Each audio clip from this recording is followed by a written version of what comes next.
प्रभु यीशु मसीह की स्तुति हो। शीघ्र ही आने वाले प्रभु यीशु मसीह के मीठे और पवित्र नाम में सुनने वाले सभी भाइयों को मेरा धन्यवाद। एक प्रार्थना के साथ आज के वचन की मनन की शुरुआत करेंगे। सर्वशक्तिमान एवं दयालु प्रभु, धन्यवाद करते हैं प्रभु इस सुंदर अवसर के लिए। हमारी कोई योग्यता नहीं प्रभु, लेकिन आपने हमको योग्य ठहराया, इसके लिए हम धन्यवाद करते हैं प्रभु। आज जब वचन की मनन करते हैं प्रभु, आपकी पवित्र आत्मा की अगुवाई से हो कि ना कि हमसे हो प्रभु।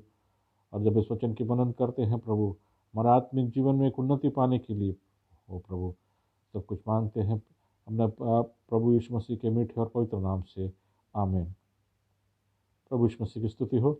हम आने वाली 2 वीडियो में हम एलिया भविष्यद्वक्ता के बारे में हम कुछ उसके बारे में मनन करेंगे। एलिया भविष्यद्वक्ता के बारे में, वो ऐसा व्यक्ति था, पुराने नियम में उसके बारे में 3-4 अध्यायों में उसके बारे में लिखा है। उसका जिक्र जो है पहला राजा और दूसरा राजाओं का पुस्तक में उसका वर्णन किया गया है। कौन था ये, क्या करता था। ये भविष्यद्वक्ता जो नबी जो कहते हैं हम उसको, वो था परमेश्वर का दास था वो, और परमेश्वर उसे बातें भी करता था उससे और उसको आज्ञा देता था क्या करना है।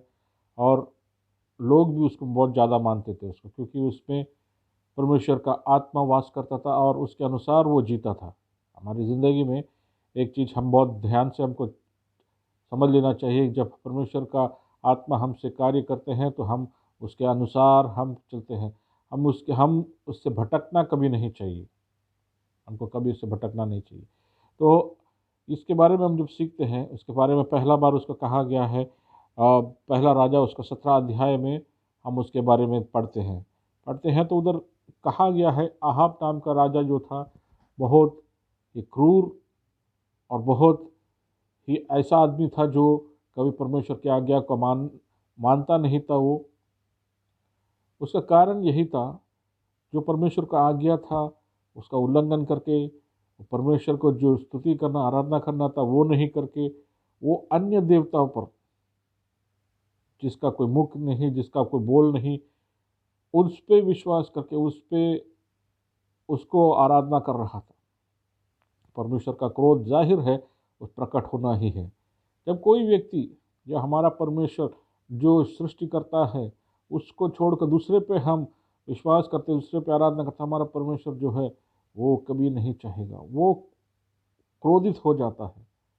समझ लीजिए कि हमने एक चीज़ सृष्टि किया है, हमने एक चीज़ बनाया है और वो चीज़ कहता है तुमने मेरे को नहीं बनाया है, किसी और ने बनाया है, मेरा मालिक वो है।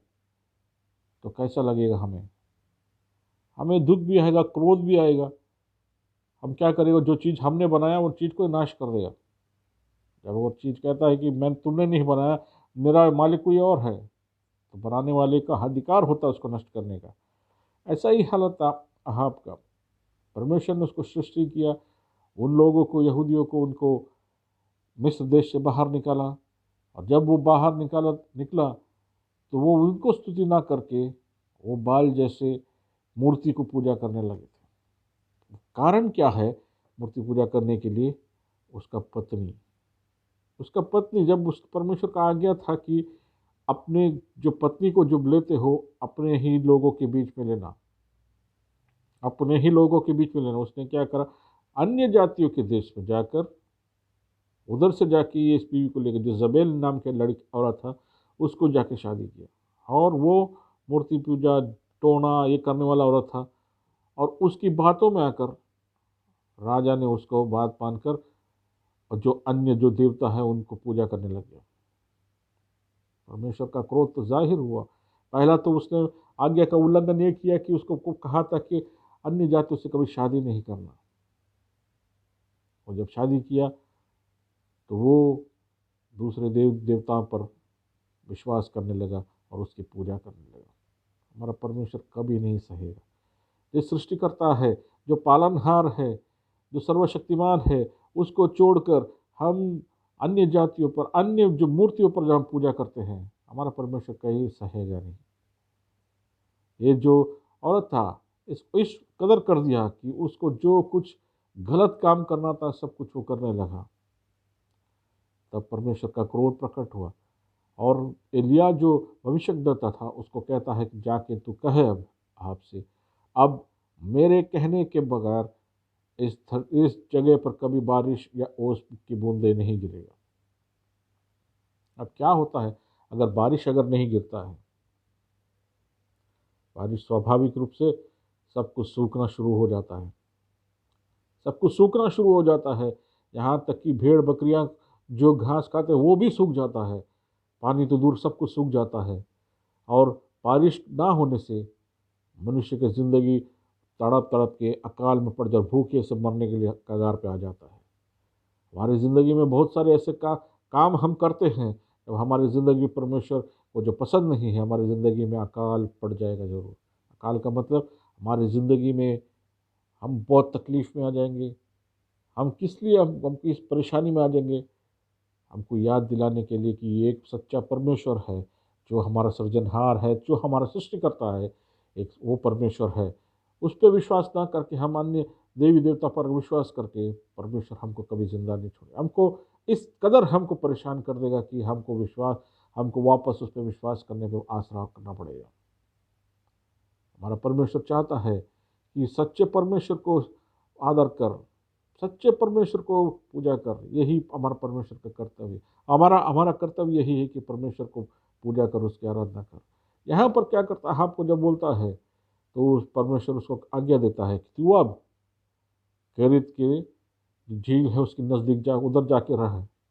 और बहुत अच्छी तरह से एक बातें कहता है, जो हम पढ़ेंगे पहला राजा उसका 17 अध्याय और उसका 3 वचन जब पढ़ते हैं, पहला राजा उसका 17 अध्याय उसका 3, यहाँ से चल कर पूर्व और की ओर जा और करीत नाले में जो यर्दन के पूर्व में से छिप जा, उस नाले के पानी तू पिया कर, और मैंने कौवों को आज्ञा दी कि वे तुझे वहाँ खिलाए। यहोवा का वचन मानकर वह यर्दन के पूर्व करीत नामक नाले में जाकर छिप रहा। परमेश्वर देखो, अकाल बारिश नहीं हो रहा है। परमेश्वर जब हमारे लिए सोचता है, उसकी योजना अलग होती है। ये हमारे बस की बात नहीं है उसके बारे में सोच। वो हमारे लिए बहुत अजीब अलग अलग तरकीबें हमारे लिए रखी गई है। चाहे अकाल हो, चाहे कुछ भी परेशानी हो, जब परमेश्वर हमारा सृष्टि करता है, हम उस पर आसरा करते हैं, वो हमारे लिए अलग सा रास्ता खोलता है। यहाँ पर साफ कहा गया है, वो यर्दन के पास जो जो झील है उस पे उसके नज़दीक जाके बैठ, वहाँ नाले में जाके बैठ, वहाँ का पानी पी, और तुझे कौवों से कौवों से तुझे खाना भेजेगा। अरे सबसे बड़ा अजीब बात, मैं जब सोच रहा था मैं तंग रह गया था, मैं दंग हो गया था, ये क्या बात है। परमेश्वर कौवों से उनको खाना लेके आने के लिए उसको आज्ञा दिया। कौवा जो जीव है, आप लोगों को पता कैसा है, उसको उसको जो मांस मछली जो खाना होता है, वो अपने लोगों को बुलाकर कां कां कां चिल्लाकर सबको बुलाकर वो देता है। ये व्यक्ति जो है, उधर अकाल है, एक बूंद पानी नहीं है, वहाँ पर खाने का कोई चारा नहीं है, ऐसा आदमी भूखे मर रहे हैं। ऐसे भूखे मरने की अवस्थे में भी कौवों से, कौवे कहाँ से लेके आता मालूम नहीं, कौवा उसके लिए रोटी और मांस उसको लेके आता था।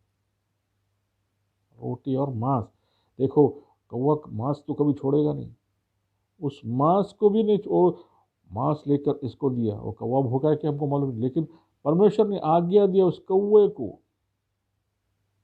रोटी और मांस लेके आ गया। हमारा जब परमेश्वर पालता है, हमको जब तकलीफ में हमको पालता है, हमको संभालता है, हमें पता नहीं परमेश्वर हमें किस तरीके से हमको संभालेगा। उसकी योजनाएं बहुत अलग होती है। बहुत बड़ा इधर देखते हैं कि उसको जब कई दिनों तक ऐसे उसको खिलाता रहा परमेश्वर, वो पानी जो है नाले का पानी भी सूख गया। तब परमेश्वर बोलता है तो एक दूसरे एक जगह पे जा, साराफात में जा, साराफात में जा, एक विधवा स्त्री के घर पे जा तू। और क्या होता है उधर पे, विधवा स्त्री के पास जाता है ये, और क्या होता है देखिए, हम पढ़ेंगे उसके वो इसको कहता है, वो जाता है, और उसका 17 अध्याय उसका 10वां वचन से हम पढ़ेंगे। अतः वह वहाँ से चल गए और सरापात हो गए। नगर के फाटक पहुंचकर उसने देखा कि एक विधवा लकड़ी बीन रही है। उसको बुलाकर उसने कहा, किसी पात्र में मेरे लिए पानी का थोड़ा सा पानी पी ले आओ। और वहाँ लेते आते रही कि उससे पुकार कर कहा, अपने हाथ में एक टुकड़ा रोटी भी मेरे पास ले दिया। उसने कहा, मेरे परमेश्वर यहोवा के जीवन के शपथ, मेरे पास एक भी रोटी नहीं, केवल घड़े में मुट्ठी भर मैदा और कुप्पी में थोड़ा सा तेल है। और मैं दोनों एक लकड़ी बीन कर लिए जाती हूँ और अपने अपने बेटे के लिए उसे पकाऊं और हम उसे खाएं और फिर मर जाएं। देखिए क्या लिखा है इधर। सराफात में जाने के लिए कहता है, उधर उसका अवस्था देखो क्या है। वो स्त्री के पास, विधवा स्त्री के पास, जब उसका एक बच्चा है, वो लकड़ियां बीन रहा था। लकड़ियां जब बीन रहा था, वो स्त्री से कहता है कि मुझे थोड़ा पानी पिला, और पानी लेते आए तक मुझे एक रोटी भी लेकर आ।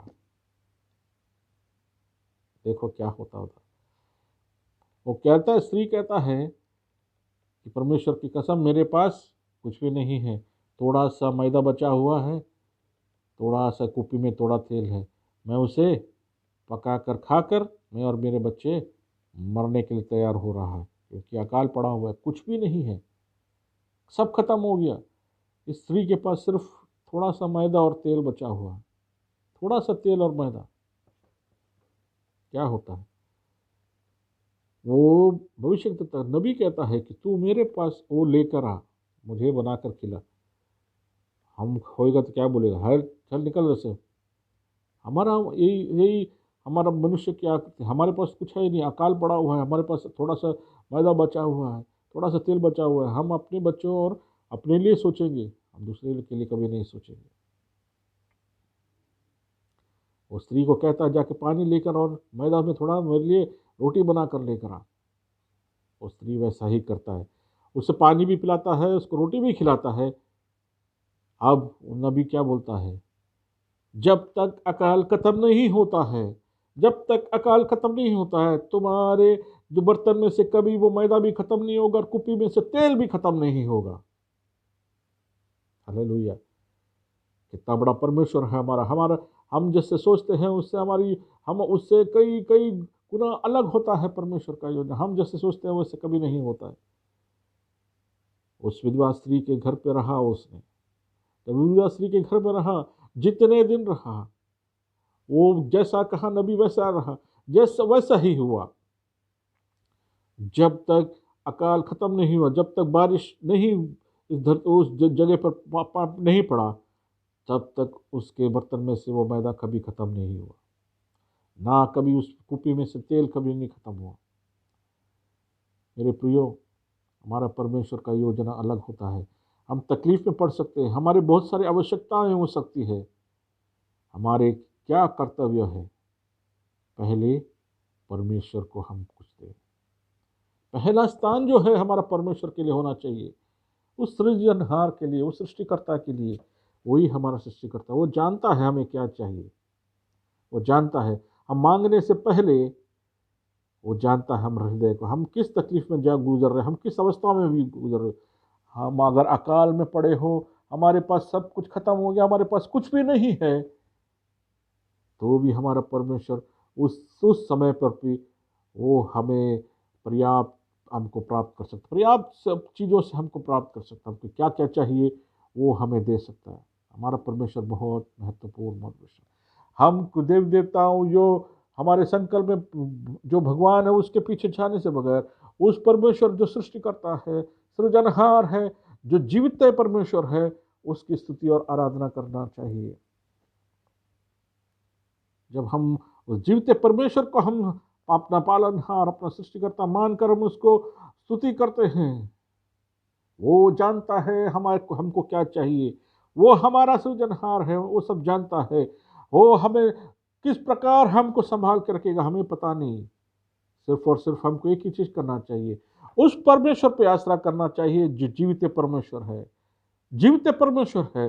जब हम उस जीवित परमेश्वर पर विश्वास करके, आसरा करके उस प्रकार हम जीते हैं, हमारा परमेश्वर हमें कभी हाथ नहीं छोड़ेगा। जैसे इस विधवा स्त्री को देखो, थोड़ा सा मैदा था उस पर, उसने परमेश्वर के दास को उसको दिया उसको थोड़ा खाने के लिए। और रोटी कभी वो मैदा कभी ख़त्म नहीं हुआ, तेल कभी ख़त्म नहीं हुआ जब तक बारिश नहीं हुआ। हमारा परमेश्वर का योजना अलग है। हम सोचने से ज़्यादा, हम मांगने से ज़्यादा, हमको हमारे अंदर से जो दिल के अंदर से निकलती हुई जो जो मुश्किलें हैं, हमारी प्रार्थना है, वो हमारा परमेश्वर जानता है। वो जो भी मसला है वो सुलझाने के लिए वो पर्याप्त है। कभी हमें नौकरी की तकलीफ होगी, कभी हमें रोटी की तकलीफ होगी, कभी मकान की तकलीफ होगी, कभी परेशानी होगी, बीवी की परेशानी, के पतियों की परेशानी होगी। हम उस परमेश्वर पे जब हम आसरा करते हैं, उस परमेश्वर पे जीवित परमेश्वर है, जो सर्वशक्तिमान, जो सृष्टि करता है हमारा, उस पर विश्वास करते हैं, वो हमारे लिए अलग रास्ता खोलेगा। हम सोचने से ज़्यादा वो हमारे लिए खोलेगा।